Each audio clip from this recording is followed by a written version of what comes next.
Dean Studebaker in beautiful Punta Leona, Costa Rica, where as I've been traveling around, I ran into these two great people, and I wanted to get a perspective from them as to what life is like living down in Costa Rica from people that are actually doing it.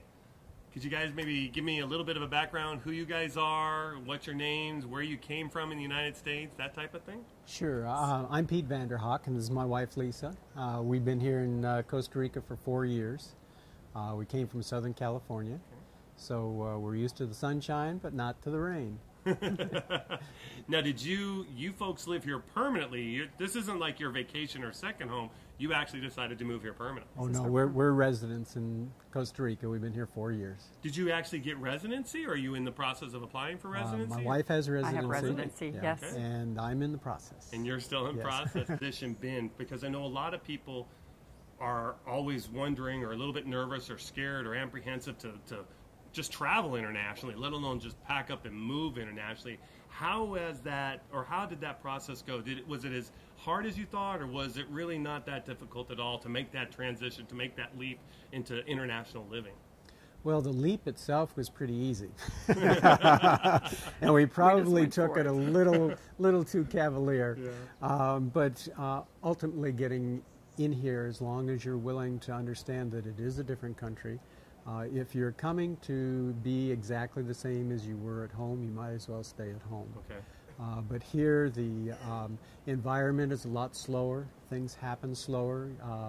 If you're a Type A personality, you have to learn to mellow out. Mm-hmm. And he's done wonderful. He's done wonderful? Yes, you can attest to that, huh? Yes, I will. Except when I go back to the States and I get reacclimated. Yes.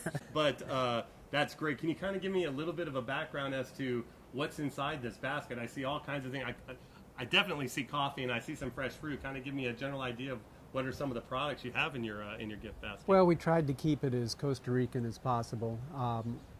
Our chips and things like that are all, chips and cookies are all types of things that when somebody first walks in, they may have just gotten off the airplane, took a 2-hour ride to get here, and they need a little, refreshment to start with. So we have the cookies and the chips.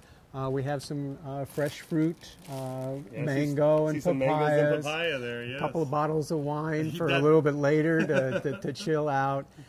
We've tried to go around Costa Rica and find some typical Costa Rican pottery and stuff like that. Just little souvenirs that they can take home with them. In some cases, we have a book.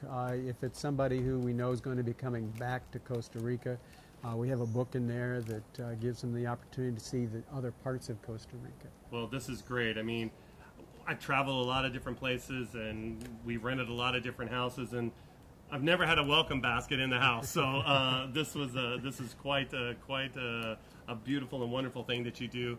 And I want to thank you very much for taking the time to kind of explain to the people that are watching that, hey, you know what? Come to Costa Rica. Come see, experience what it's like to live down here. Whether it's just do a vacation at first, but you know what? Just if you're passionate about it and you love the country, then definitely look into spending this or making this a residence for yourself and just do it. Well, it's hard not to fall in love with Costa Rica, no matter how much time you spend here. And the value of Costa Rica versus Florida, California, Hawaii. Excellent.